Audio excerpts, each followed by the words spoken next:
어느 날 문득 이런 생각이 든 적 있지 않나요? 나는 지금까지 무엇을 지키려고 애써온 걸까? 관계든 자식이든 사회적인 자리든 혹은 스스로에게 붙들고 있던 이름 같은 것들, 그 모든 것들이 조금씩 멀어지고 있다는 걸 이제는 부정할 수 없습니다.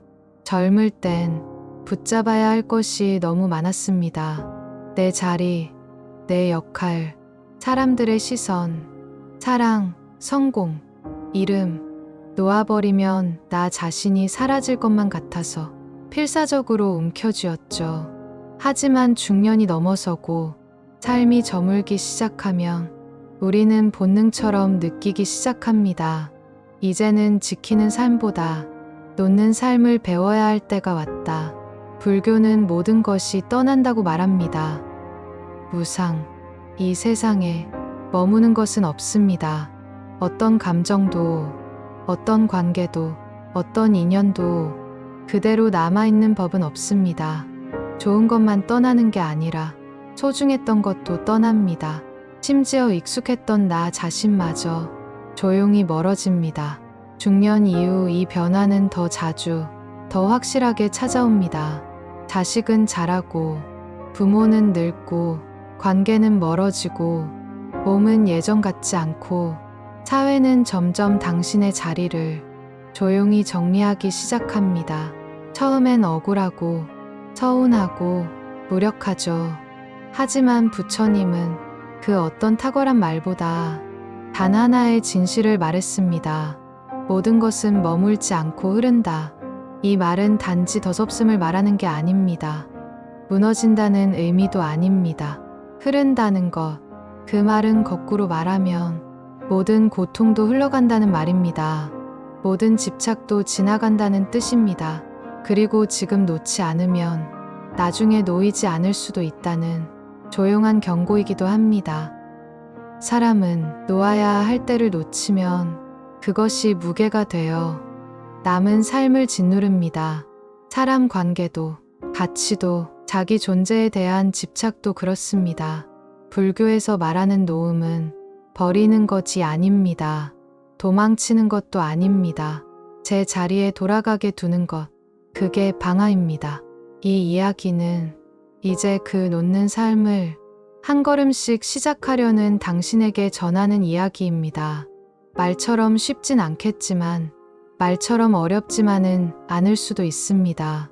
중요한 건 그 방향으로 마음을 기울여 보는 것, 놓아야 한다는 걸 알면서도 끝까지 붙들고 있는 당신의 마음을 부처님은 탓하지 않습니다.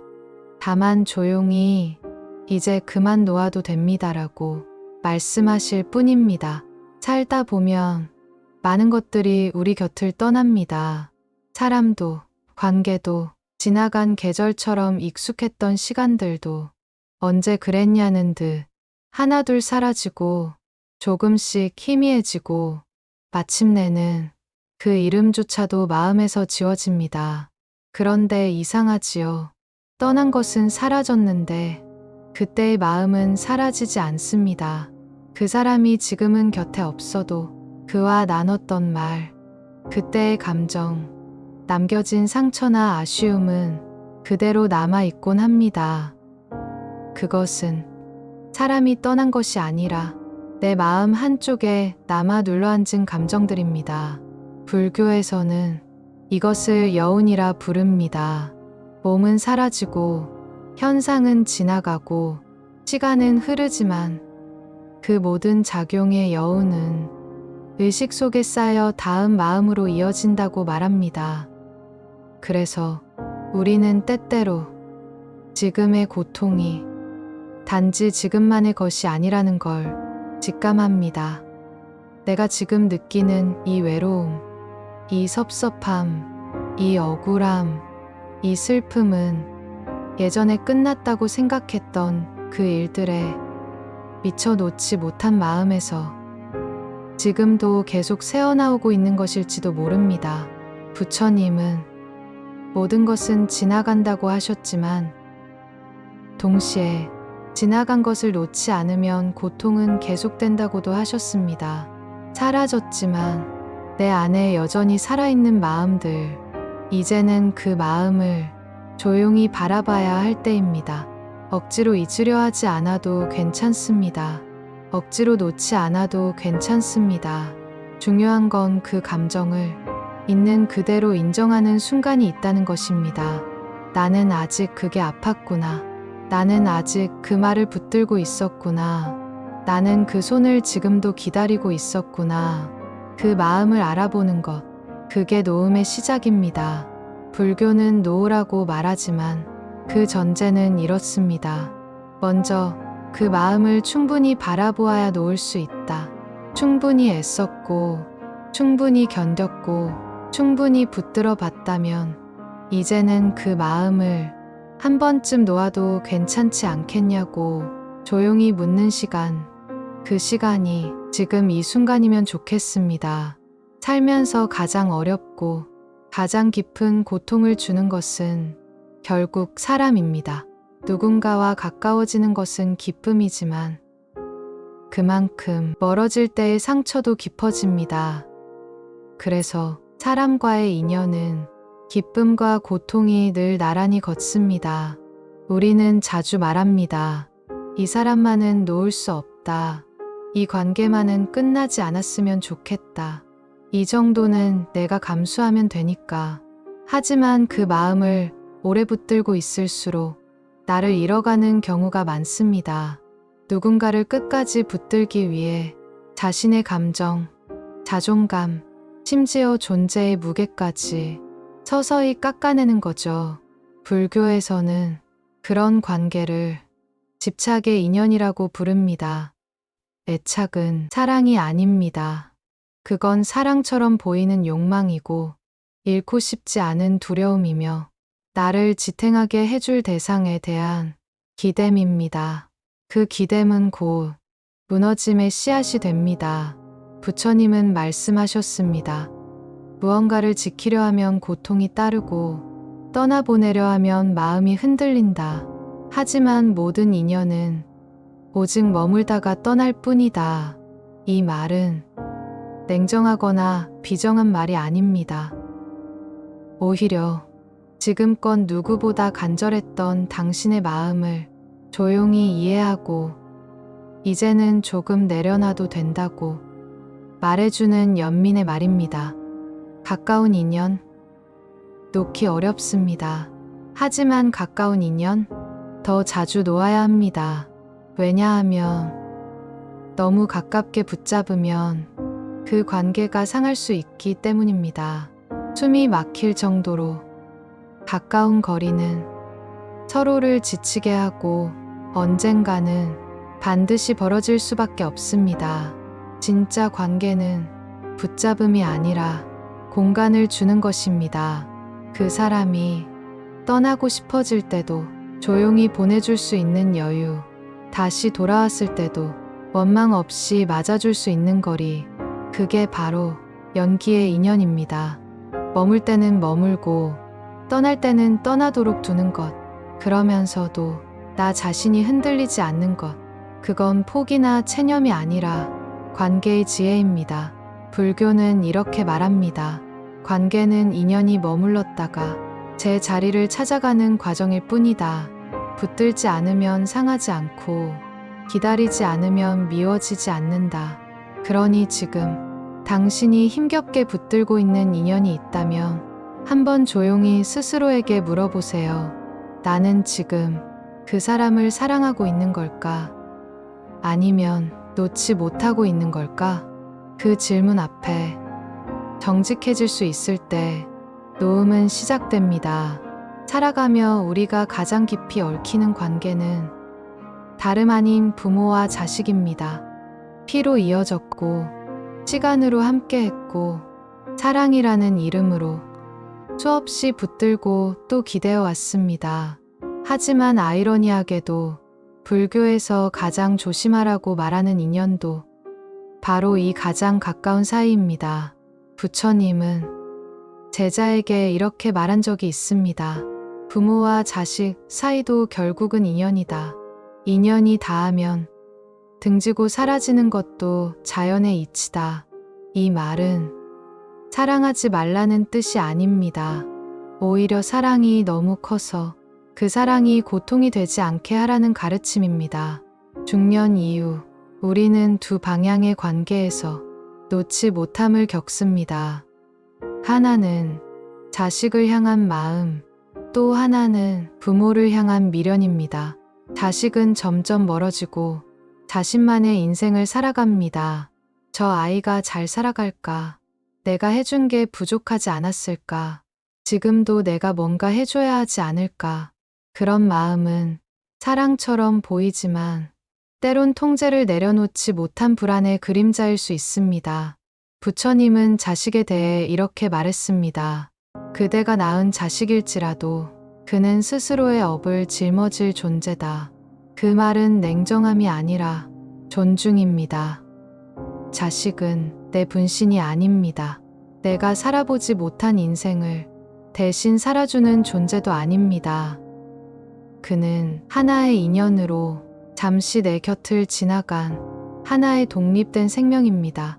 그리고 부모, 이미 떠난 부모든 지금 병상에 계신 부모든 우리는 늘 조금 더 잘했어야 했다는 후회를 끌어안고 살아갑니다.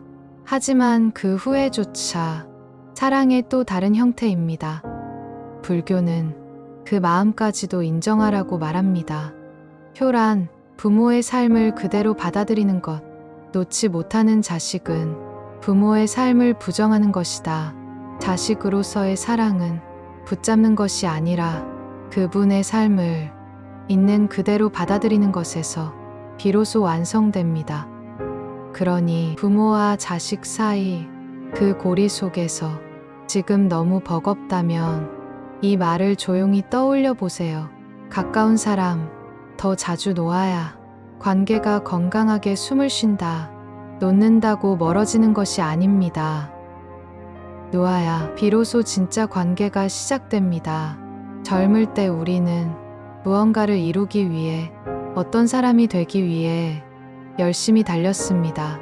이름을 얻고 사람들에게 인정받고 사회 안에서 나라는 자리를 갖는 것, 그건 어쩌면 살아있다는 증명을 위한 아주 절실한 몸부림이었을지도 모릅니다.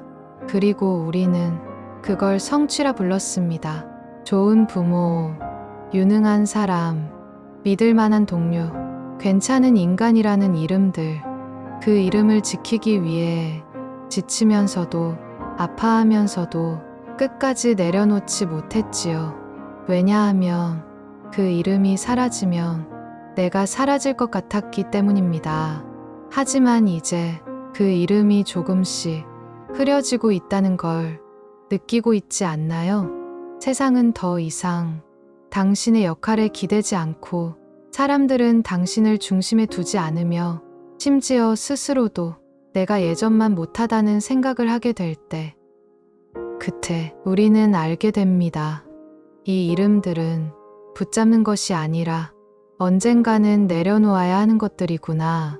불교에서는 이런 이름, 역할, 정체성을 가압된 자아라고 부릅니다. 진짜 나가 아니라 조건과 관계에 의해 잠시 구성된 나. 그건 오래 머물지 않고 상황이 바뀌면 자연히 흩어지는 그림자 같은 것입니다. 금강경은 이렇게 말합니다. 모든 유의의 법은 꿈과 같고 환영과 같고 그림자와 같으며 이슬과 번개와 같다. 이름도 명예도 사람들의 칭찬도 모두 머물지 않는 것입니다.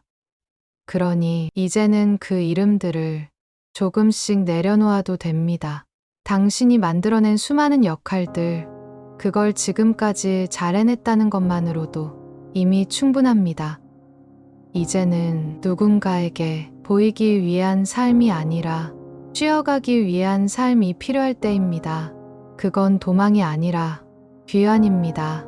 세상이 만든 이름을 내려놓고 있는 그대로의 나로 돌아오는 것, 그게 진짜 불교가 말하는 자기 해방입니다. 혹시 두려움이 든다면 이렇게 생각해 보세요. 이름을 놓아야 진짜 내가 보입니다. 인정받으려는 마음을 놓아야 나 자신을 인정할 수 있게 됩니다. 그때 비로소 사는 게 가볍고 조용하고 깊어집니다. 중년을 지나며 몸은 점점 말라갑니다. 예전 같지 않은 기력, 쉽게 무거워지는 몸, 예고 없이 찾아오는 통증, 그리고 점점 더 조용해지는 욕망. 그것은 단지 노화의 신호만은 아닙니다. 삶이 다른 결로 흘러가기 시작했다는 조용한 전환의 소리입니다. 예전엔 무엇이든 하고 싶었습니다. 더 잘 보이고 싶고, 더 많이 가지고 싶고, 더 크게 사랑받고 싶고, 무언가를 꼭 이뤄야만 한다는 타오르는 불같은 의지가 우리 안에 있었습니다. 하지만 지금은 그 불이 조용히 꺼져가는 걸 느낍니다. 그 불이 더는 뜨겁지 않아도 된다는 것을 마음 깊은 곳에서 조금씩 받아들이고 있는 자신을 보게 됩니다. 불교는 그 상태를 쇠퇴로 보지 않습니다. 오히려 욕망의 불씨가 사그라드는 시기를 가장 깊은 지혜의 문이 열리는 시기로 봅니다.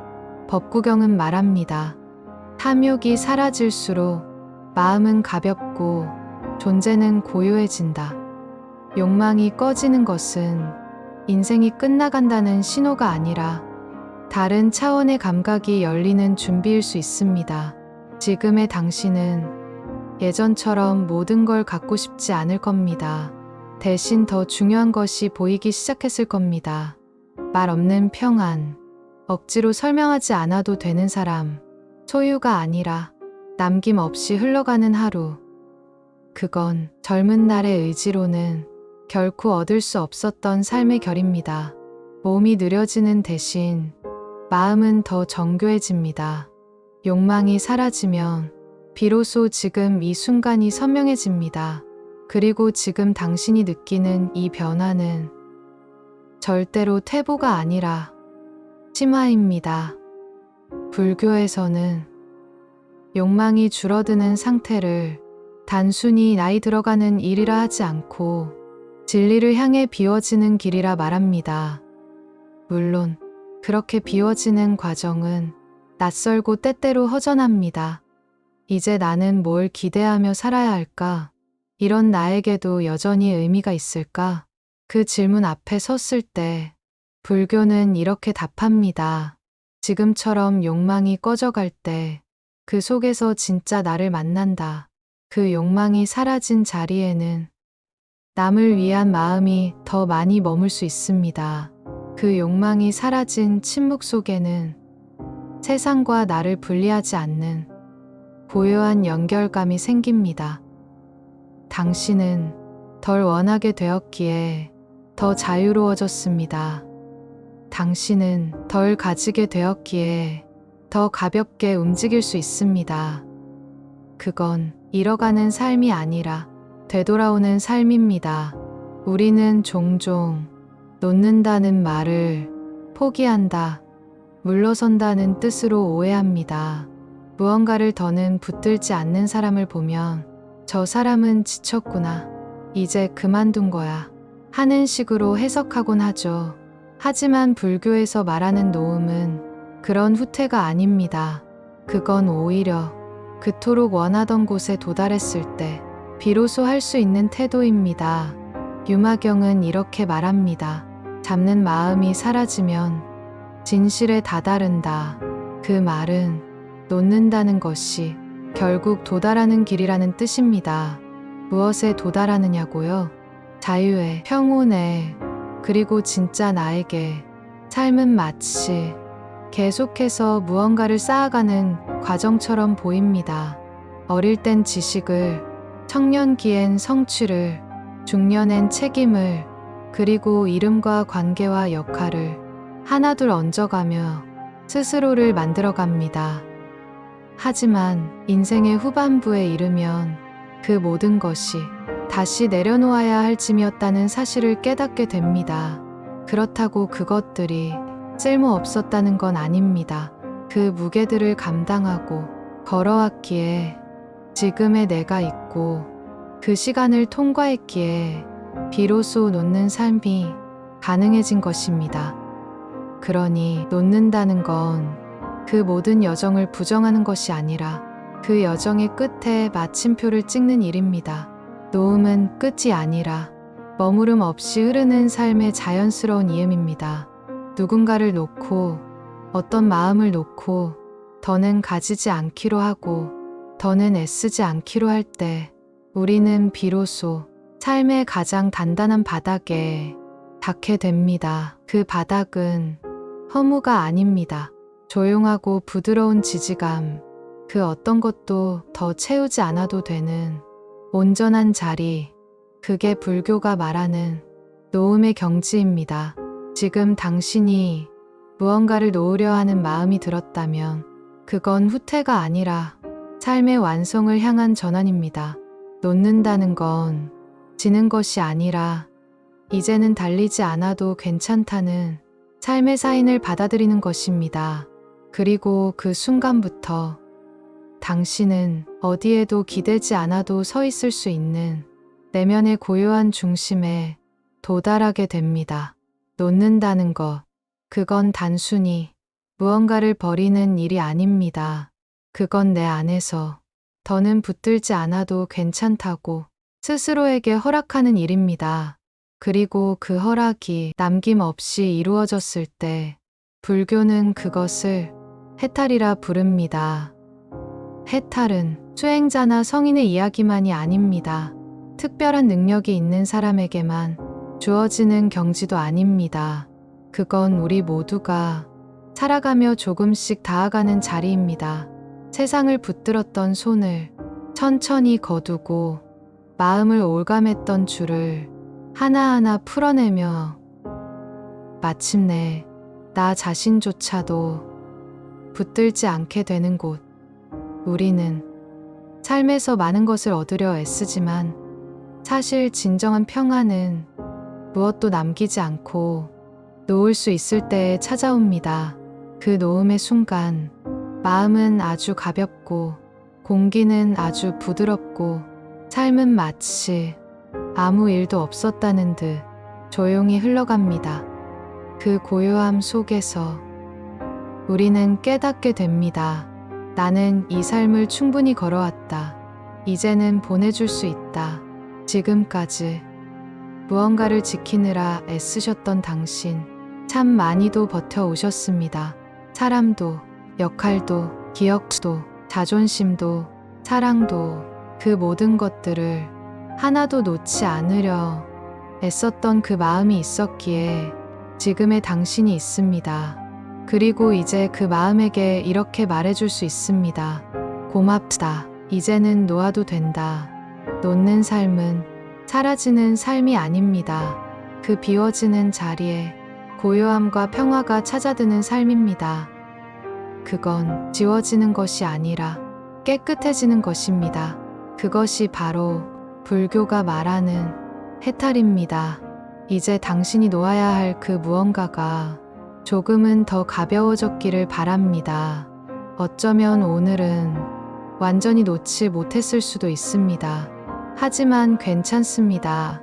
놓으려는 마음이 생겼다면 이미 그 첫 발걸음은 해탈을 향해 가는 길 위에 놓인 것이니까요. 영상을 보신 분들은 댓글로 원하시는 소망을 적어보세요. 반드시 이루어질 것입니다.